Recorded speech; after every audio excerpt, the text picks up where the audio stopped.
So it turns out Apple isn't done refreshing their iPad range in 2025, and we can expect a new M5 iPad Pro. Now, while this upcoming model might look like a basic chip refresh on the surface, and honestly it pretty much is, new reports out of Korea and China do suggest that Apple's quietly setting the stage for something much bigger. We're talking major supply chain shifts, new OLED panel strategies, and early work on display technology that could eventually lead to thinner bezels and even foldable iPads. The M5 chip will be the headline this year, but the real story is what Apple's working behind the scenes, and today we're breaking everything down. Let's start with what's most concrete. According to Mark Gurman, the next-gen iPad Pro is set to launch as soon as October. That lines up pretty well with Apple's past patterns. We saw iPad Pro models drop in October in both 2018 and 2022. The most recent refresh was in May 2024, so we're looking at a 17-month gap, which fits roughly with Apple's 18-month cycle they usually stick to. Now, don't expect fireworks with this model. The current iPad Pro, the one that dropped early in 2024, was already a massive leap forward. We got a redesigned chassis, OLED displays, better color accuracy, deeper blacks, the works. So this upcoming model,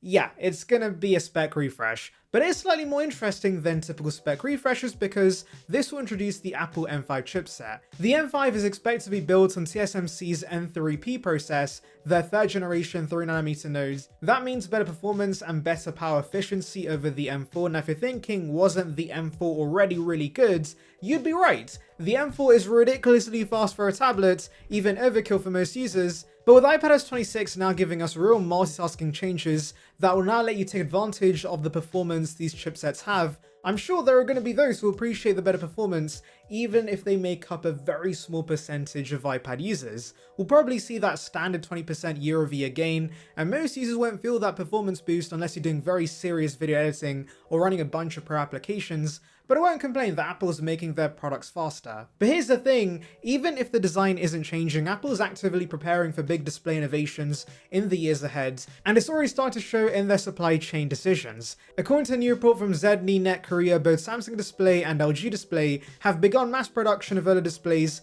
for this upcoming iPad Pro. That's different from last year when Samsung handled the 11-inch panels and LG supplied the 13-inch ones.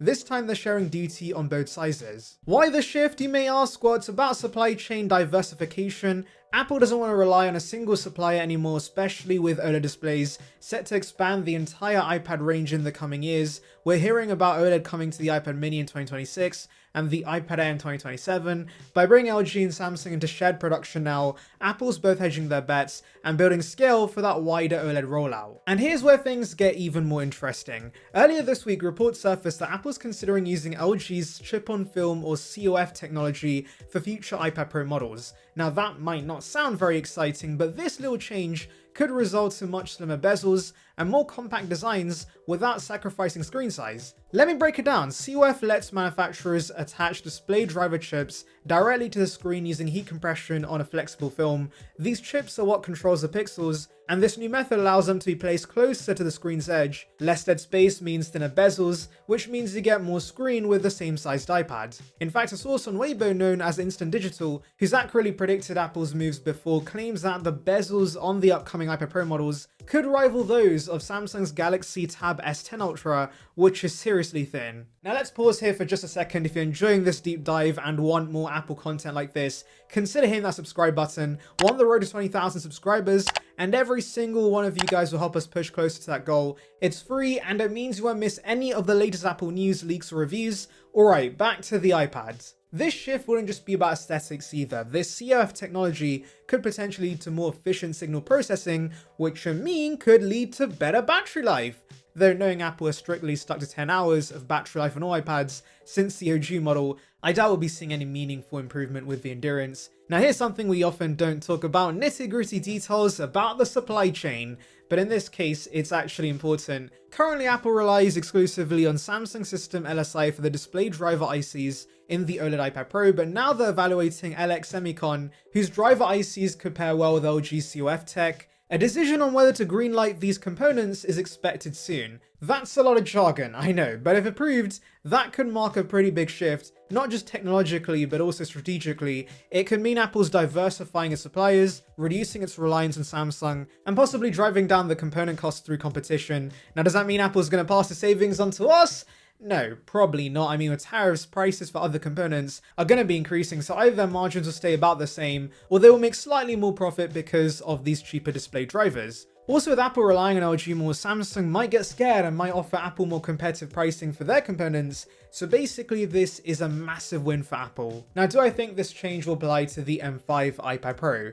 I don't think so. I know people would love to see thinner bezels with even bigger displays on the iPad, but do remember we got a redesign with the M4 model and those did get slightly slimmer bezels. I don't think Apple would give us any design tweaks just yet.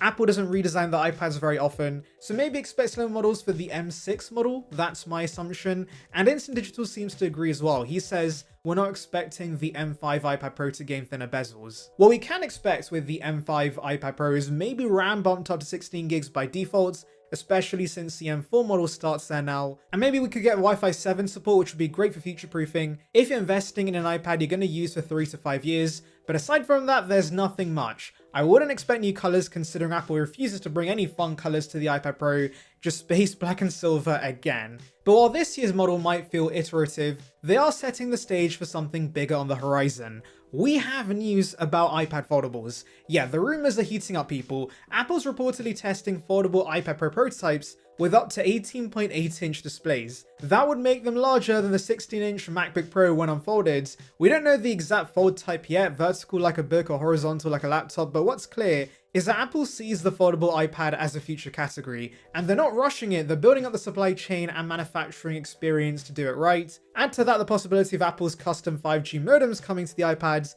and you've got a roadmap that's quietly but clearly aiming for a whole new class of products by the end of the decade. I know that sounds like hyperbole, but foldable iPads that also have their own cellular connection could genuinely be groundbreaking. So back to the present, should you buy the M5 iPad Pro? If you own the M4 model, I'd say no. That's still insanely powerful, the OLED display is still amazing, and you're not missing anything except maybe some performance efficiency. But if you have an M1 iPad Pro or older, especially one without OLED, then the M5 is going to feel like a massive leap forward. Better display, thinner body, and a faster chipset. That said, here's a smart play, guys. Wait until the M5 drops, and then grab the M4 at a discount. Apple might not cut prices directly, but third-party sellers absolutely will. And with how little this year's model's changing, the M4 is going to be the sweet spot for value. Especially with bigger changes on the horizon, you might as well save your money now and go with a very similar M4 model for less. So yeah, 2025's iPad Pro refresh might not be flashy, but it's not supposed to be. It's a spec bump with bigger implications.